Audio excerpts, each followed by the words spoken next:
తెలంగాణలో చూసుకున్నట్లయితే ఒక హాట్ టాపిక్ ఎక్కువగా చర్చకొస్తోంది. అదే టానిక్. అవును, టానిక్ తాగితే ఎవరికైనా బలం వస్తుంది. కాకపోతే ఈ టానిక్ వెనక అసలు ఎవరి బలం ఉంది, ఎవరున్నారు అనే విషయాల్ని ఒక్కసారి మనము మా పొలిటికల్ ఎడిటర్ అరవింద్ కొల్లి గారితో మాట్లాడి అసలు లోతుగా విశ్లేషిద్దాం. Good morning sir. Yes sir, అంటే టానిక్ విషయాన్ని సెటైర్ మాత్రం బాగుంది విజయ్. టానిక్ తాగితే బలం వస్తుంది, ఈ టానిక్ బలం ఎవరు అనేది it's really debatable topic. Tonic యొక్క విస్తృతి అంటే కర్ణాటకలో బెంగళూరులో చాలా అవుట్లెట్స్ ఉన్నాయి. అక్కడ ఒక అనిత్ రెడ్డి అనే యజమాని ఉన్నారు. కానీ ఇక్కడికి వచ్చేసరికి దీనికి సంబంధించినటువంటి వ్యవహారాలన్నీ కేసీఆర్ కుటుంబం చుట్టే తిరుగుతున్నటువంటి పరిస్థితి. కవితా సంతోష్ పేరు ఎందుకు వస్తుంది అంటే దీని వెనుక సంతోష్ ఉన్నాడు అనేది తెలంగాణ రాష్ట్ర సమితి అలియాస్ భారత రాష్ట్ర సమితిలో అంతర్గతంగా చర్చతో పాటు తెలంగాణ ఉద్యమకారులు చాలా కాలం నుంచి ఆరోపిస్తున్నటువంటి అంశం. అంటే ఒకటేసారి భారీ అవుట్లెట్లు పెట్టేసి అంటే ఎలైట్ వైన్ షాప్స్ అనే ఒక ప్రత్యేక జీవో తీసుకొచ్చి దానికి అప్పటి ఎక్సైజ్ మంత్రి అండదండలు, ఎక్సైజ్ మంత్రి అవుట్ ఆఫ్ ద వే ఇచ్చారు అని రకరకాల ఆరోపణలు ఇటన్నిటి ఉన్నటువంటి పరిస్థితి. ఇక అప్పటి ఎక్సైజ్ మంత్రి శ్రీనివాస్ గౌడ్, కవిత, సంతోష్రావు ఇలా ముగ్గురు చుట్టే వివాదం తిరుగుతుంది. ఇలా ముగ్గురు చుట్టే వివాదం తిరగటం ఈరోజు కొత్త కాకపోయినప్పటికీ అంటే ఇన్నాళ్ళు అంటే మౌనంగా ఉన్న అనేక వ్యవస్థలు జూలు విదిల్చి పనిచేయటం ప్రారంభించే క్రమంలో కేసీఆర్ కుటుంబం చుట్టూ ఉన్న వివాదాలు మరింత ముదురుతున్నాయి. అంటే యాక్చువల్గా కమర్షియల్ ట్యాక్స్ వాళ్ళు అక్కడ రైడ్ చేశారు. కమర్షియల్ ట్యాక్స్ వాళ్ళు రైడ్ చేస్తే అసలు ఇంకా చాలా విషయాలు బయటకు వస్తున్నాయి. కర్ణాటక బ్రూవరీ కార్పొరేషన్ నుంచి తక్కువ ధరకి మద్యం కొని తెలంగాణకి తెప్పించి తెలంగాణలో ఎక్కువ ధరకు అమ్ముతున్నటువంటి పరిస్థితి ఉంది. ఇది ప్రధాన ఆరోపణ. ఇది ఒక ఆరోపణ. ఇది ప్రధాన ఆరోపణ కాదు, ఇది ఒక ఆరోపణ. చాలా ఆరోపణలు ఉన్నాయి, చాలా ఆరోపణలు. ఇది ఒక ఆరోపణ. దాంతోపాటు ఆంధ్రప్రదేశ్ రాష్ట్రానికి కూడా కొన్ని అంటే ప్రీమియం బ్రాండ్స్ని అక్కడ దొరకని బ్రాండ్స్ని సప్లై చేస్తున్నారు, తరలిస్తున్నారు, అక్కడ బ్లాక్లో అమ్ముతున్నారు అనేది మరొక ఆరోపణ. దీంతోపాటు లిక్కర్ అనేది జిఎస్టీలో లేదు. జిఎస్టీలో లేని రెండు ప్రోడక్ట్స్లో పెట్రోలియం ప్రోడక్ట్స్, లిక్కరు. ఈ జిఎస్టీలో లేని లిక్కర్కి జిఎస్టీ బిల్లు ఇస్తున్నారు అనేది ఇంకొక ఆరోపణ.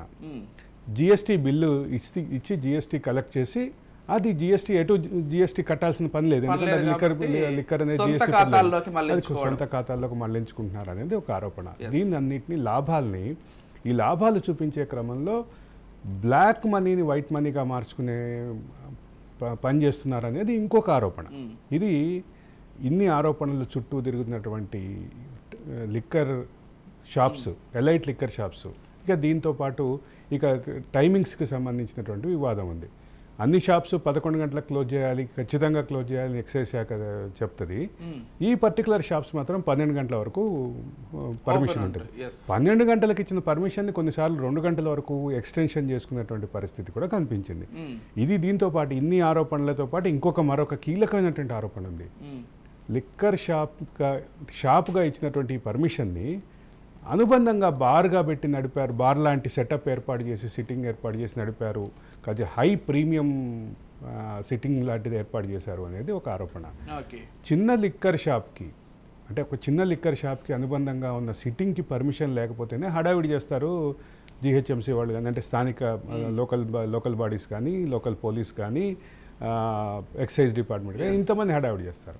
దీనికి అసలు దాని జోలికే వెళ్ళకపోవటానికి ప్రధానమైనటువంటి కారణం గత ప్రభుత్వ అండదండలు అనేటటువంటి విషయం ఉంది. ఇవన్నిటితో పాటు మరొక ఆరోపణ కూడా చాలా కాలం నుంచి చర్చలో ఉంది. కవిత లిక్కర్ కేసు విషయంలో ఢిల్లీకి వెళ్ళడానికి స్పెషల్ ఫ్లైట్లు, చార్టెడ్ ఫ్లైట్ అరేంజ్ చేయటం కానీ, అంతకుముందు కవిత లిక్కర్ కేసులో వచ్చినటువంటి ఆరోపణల్లో అంటే హైదరాబాద్ నుంచి ఢిల్లీకి డబ్బులు తరలించారు, ప్రైవేట్ ముడుపులు తరలించారు, అంటే ప్రత్యేకంగా డబ్బులు తరలించారు ప్రైవేట్ ఫ్లైట్స్లో అని, అదే ఎన్ని కిలోల ఘీ అని అట్లాంటి కోడ్ వర్డ్స్ ఏదో వచ్చింది కదా. ఆ రకమైనటువంటి దానికి కూడా ఈ టానిక్ యజమానే స్పెషల్ ఫ్లైట్స్ అరేంజ్ చేశారని మరొక ఆరోపణ ఉంది. ఇన్ని ఆరోపణల నేపథ్యంలో ఖచ్చితంగా వివాదాస్పదమే. ఇప్పుడు తెలంగాణ ఉద్యమకారులు ఇన్నాళ్ళు చేస్తున్నటువంటి విమర్శలు ఈరోజు ఒక కార్యరూపం దాల్సినటువంటి పరిస్థితి ఉంది. వాస్తవాలని తెలియదు. ఇన్నాళ్ళు మౌనంగా ఉన్న వ్యవస్థలు ఇప్పుడు కొంచెం జూలు విదిలిస్తేనే కేసీఆర్ కుటుంబం చుట్టూ ఇన్ని వివాదాలు తిరుగుతుంటే ఇక మొత్తం పూర్తి స్థాయిలో పనిచేయటం ప్రారంభిస్తే మాత్రం అంటే పని ప్రారంభించినట్టుగానే తెలుస్తోంది. అంటే ఎక్కడికక్కడ వ్యవస్థలు యాక్టివ్గా ఉండి ఎన్ఫోర్స్మెంట్ ఏజెన్సీస్ యాక్టివ్గా ఉంటే ఈ రకమైనటువంటి ఫలితాలు వస్తున్నటువంటి పరిస్థితి ఉంది విజయ్. అంటే ప్రజల దగ్గర విపరీతంగా డబ్బులు గుంజారని మాత్రం క్లియర్గా అర్థమవుతుంది. ఎందుకంటే టానిక్ లాంటి ఏవైతే కొన్ని వైన్ షాప్స్ ఉంటాయో చాలా ప్రీమియం బ్రాండ్స్ ఉంటాయి, వేలల్లో కూడా ఉండేటువంటి పరిస్థితి. దానిపైన 18% GST వేస్తే ఎన్ని వందల రూపాయలు వస్తాయి వాళ్ళకి.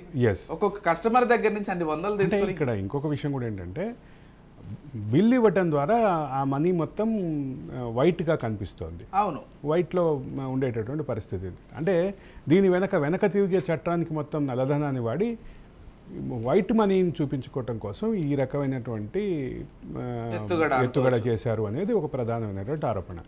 ఎన్ఫోర్స్మెంట్ ఏజెన్సీలు, పోలీసులు, కమర్షియల్ ట్యాక్స్ లాంటి వాళ్ళు కొంచెం కదిలితేనే ఇంత చర్చ జరుగుతోంది, ఇంత వివాదాస్పదమైనటువంటి భాండం బద్దలైంది.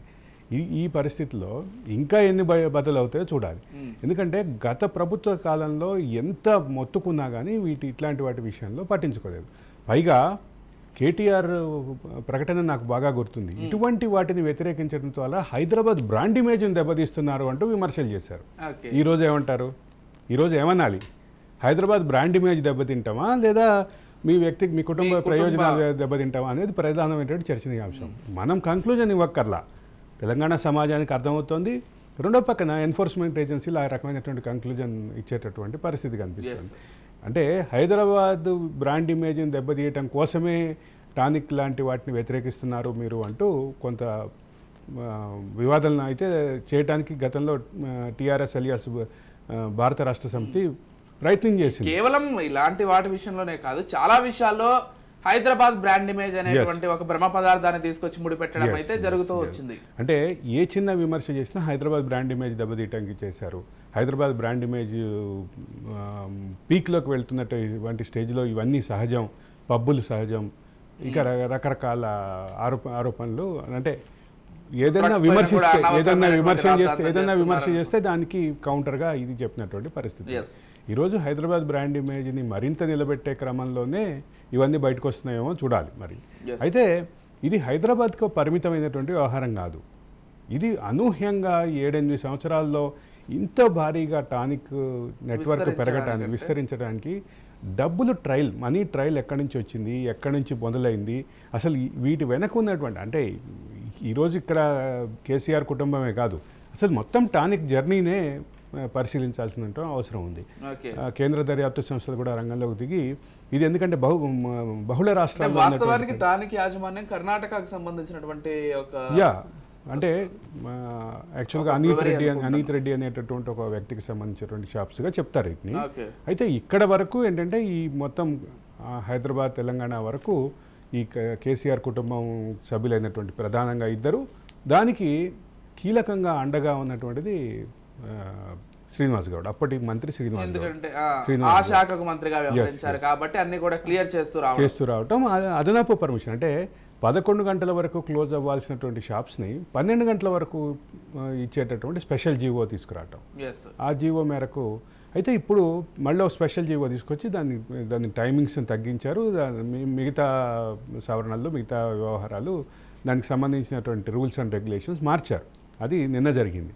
కాబట్టి ఈ మొత్తం చర్చలో వివాదం కేసీఆర్ కుటుంబం చుట్టూ తిరుగుతోంది.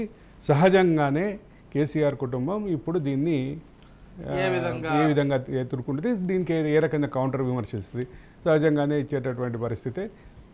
మేము చాలా మంచివాళ్ళం, చాలా బుద్ధిమంతులం, మాకు అటువంటి ఏం లేదు, దురుద్దేశాలు లీగల్గా వ్యాపారం చేసుకుంటాం, ఇట్లాంటివన్నీ వాళ్ళకి ఇచ్చేటటువంటి పరిస్థితి ఉంది. కానీ ఇక్కడ మంత్రిగా శ్రీనివాస్ గౌడ్ పాత్ర మాత్రం ఖచ్చితంగా క్లియర్గా కనిపిస్తుంది. ఎందుకంటే 11 గంటలకు మూయాల్సినటువంటి షాపుల్ని 12 గంటల వరకు పర్మిషన్ ఇవ్వటం, 12 గంటల వరకు పర్మిషన్ ఇవ్వటం ఒక్కటే కాదు, షాప్స్ యొక్క అంటే లిక్కర్ షాప్స్ యొక్క ప్రకటనలకి, బోర్డులకి కొన్ని ప్రామాణికాలు ఉంటాయి. ఆ ప్రామాణికాలు కూడా పాటించలేదు అనేది మరొక ఆరోపణ ఉంది. ఇట్లా మొదలు పెట్టుకుంటుంటే ఇప్పుడు మనం ఇక్కడ కూర్చునే దాదాపు 100 ఆరోపణలు చెప్పుకోగలం. ఇప్పుడే మనం 10-12 దాకా చెప్పినట్టున్నాం.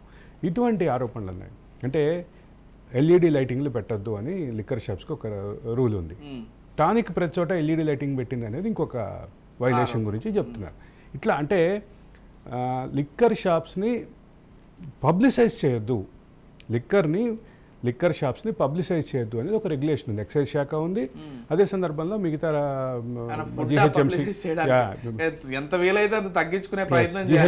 జిహెచ్ఎంసీ ఇచ్చేటటువంటి అంటే స్థానిక సంస్థలకు సంబంధించినటువంటి యాక్ట్స్లోనూ దానికి పరిమితులు ఉన్నాయి. వీటన్నిటినీ మర్చిపోయి ఈరోజు భయంకరమైనటువంటి పబ్లిసిటీ. టానిక్ లిక్కర్ షాపు అనగానే ఆ ముందు ఒక 1/2 కిలోమీటర్, తర్వాత ఒక 1/2 కిలోమీటర్ వరకు భయంకరమైన లైటింగ్ తోటి కనిపించే పరిస్థితి ఉంది. అంటే ఇంత జరుగుతున్నా గానీ అంటే ఇన్ని విషయాలు ఇప్పుడు బయటకు వచ్చాయి. ప్రభుత్వం మారి 2 నెలలు కూడా కాలేదు.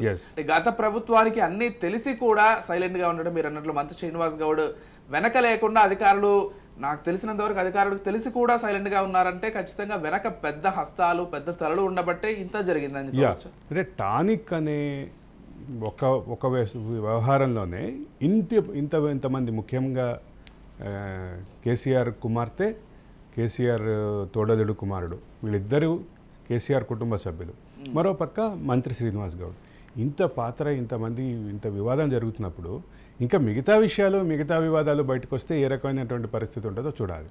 ఇప్పుడు ఉదాహరణకి మేడిగడ్డ దగ్గర చిన్న విషయంగా చూపించడానికి ప్రయత్నం చేస్తుంది. కానీ ఇప్పుడు తెలంగాణ రాష్ట్రం మొత్తం ఎదురు చూస్తుంది ఏంటి, ఆ కాళేశ్వరానికి సంబంధించినటువంటి ముగింపు ఏమొస్తుంది అనేది. అంటే నేను ఎందుకు పోలుస్తున్నాను అంటే ఆ విషయాన్ని, అంత పెద్ద విషయాన్ని చిన్న విషయంగా చూపించడానికి టీఆర్ఎస్ అలియాస్ బీఆర్ఎస్ ప్రయత్నం చేస్తుంది. ఇక్కడ ఈ విషయంలో కూడా అదే జరుగుతుంది. అదేదో చిన్న షాపులు అంటారు, చిన్న షాపులు కాదు, ఇది వేల కోట్లకు ఆరోపణలు అనేది. దీని వెనక ఈ నెట్వర్క్ పెరగటానికి, మల్టిపుల్ షాప్స్ అవ్వటానికి అక్కడి నుంచి మొదలై చాలా అంశాలు ప్రీమియం ఉంటాయి. అసలు టానిక్ మనం విజువల్స్ లో ఇందాక కూడా చూసినా కానీ చాలా ప్రీమియం గా ఉండేటువంటి, అంటే టానిక్లు చుట్టానికి ఎక్కడికో వెళ్ళక్కర్లే, మన ఆఫీస్ పక్కనే టానిక్ అవుట్లెట్ ఉంది, మన స్టూడియో పక్కనే టానిక్ అవుట్లెట్ ఉంది. అంటే ఆ టానిక్ అవుట్లెట్ చూస్తే కూడా ఆ టానిక్ అవుట్లెట్ ఒక లొకేషన్ పాయింట్ అయిపోయింది. ఎవరికైనా అడ్రస్ చెప్పాలంటే టానిక్ అనే పాయింట్ చేస్తుంది. ఎందుకంటే అటో 1/2 కిలోమీటర్ నుంచి ఇటో 1/2 కిలోమీటర్ నుంచి టానిక్ షాపు ఈజీగా జిగేల్ అంటూ కనిపిస్తూ ఉంటుంది. కాబట్టి దీన్ని ప్రీమియం బ్రాండ్స్ అమ్మే షాపుగా ఒక పక్క ప్రొజెక్ట్ చేస్తున్నాయి. ఎలైట్ లిక్కర్ షాపు అనేటటువంటి ఒక సెగ్మెంట్ తీసుకొచ్చి ఎలైట్ లిక్కర్ షాప్స్కి సపరేట్గా ఒక పారామీటర్స్ డిసైడ్ చేసి అది వాటికి అంటే టైమింగ్ అన్నీ మార్చి, వీటన్నిటితో పాటు ప్రాథమికంగా లిక్కర్ షాప్స్ విషయంలో ఉండేటటువంటి లైటింగ్ విషయము లేదంటే రూల్స్ అన్నిటినీ వర్తించకుండా తయారు చేయటం. దీని వెనక ఉన్నటువంటి వాళ్ళు ఎవరు? అసలు 2 విషయాలు క్లారిటీ రావాలి. తెలంగాణలో టానిక్ ఆపరేషన్స్ మీద క్లారిటీ రావాలి, మొత్తం టానిక్ ఆపరేషన్స్ మీద క్లారిటీ రావాలి. మొత్తం టానిక్ ఆపరేషన్స్ ఇంత పెద్దగా, ఇంత అతి తక్కువ టైంలోనే ఇంత పెరగడానికి ఉన్నటువంటి మనీ ట్రయల్ ఏంటి, ఇదొకటి క్లారిటీ రావాలి. రెండో పక్క తెలంగాణ సమాజంలో తెలంగాణ ఉద్యమకారులు, ప్రతిపక్ష పార్టీలు ఎప్పటి నుంచో విమర్శిస్తున్నటువంటి తెలంగాణలో టానిక్ ఆపరేషన్స్కి సంబంధించినటువంటి వ్యవహారాలు, దానికి సంబంధించినటువంటి అంటే నిబంధనల సడలింపు, వీటన్నిటి మీద కూడా క్లారిటీ రావాలి. దీని వెనక ఎవరున్నారు అనేది తెలంగాణ సమాజం, తెలంగాణ మేధో సమాజం మాత్రం ఈ ముగ్గురు వైపే చూపిస్తున్నటువంటి పరిస్థితి ఉంది. మొత్తం జాతీయ దర్యాప్తు సంస్థలు కూడా దిగాలి. ఎందుకు దిగాలి అంటే ఇది మల్టిపుల్ స్టేట్స్లో ఆపరేషన్స్లో ఉంది. ఇంకొక అంశం కూడా చెప్తారు, కర్ణాటకలో తక్కువ ధరకి మద్యం, కర్ణాటక బ్రూవరీ కార్పొరేషన్ నుంచి తక్కువ ధరకి మద్యం కొని ఇక్కడ ఎక్కువ ధరకి విక్రయిస్తున్నటువంటి విషయం, అక్కడి నుంచి ఇక్కడికి తీసుకొచ్చి ఇక్కడ ఎక్కువ ధరకి విక్రయిస్తున్న విషయం, ఇది కూడా చర్చలో ఉంది. ఇది కూడా ఆరోపణలో ఒకటి. అయితే చూడాలి, అంటే ఇంకా అనేక విషయాలు, కేవలం మనం కొన్ని విషయాలు మాత్రమే చర్చించాం. మీరు అన్నట్లుగా అన్ని ఆరోపణలు చేస్తే మరో గంట సేపు కూడా సరిపోదేమో. అంటే ఒక ముఖ్యమైన విషయం ఏంటంటే కేసీఆర్ కుటుంబ సభ్యులకి ప్రైవేట్ జెట్స్ అరేంజ్ చేసింది కూడా టానిక్ ఒరిజినల్ యజమాని ఎవరైతే ఉన్నారో అనిత్ రెడ్డి, అతనే అరేంజ్ చేశారనేది కూడా ఆరోపణ ఉంది.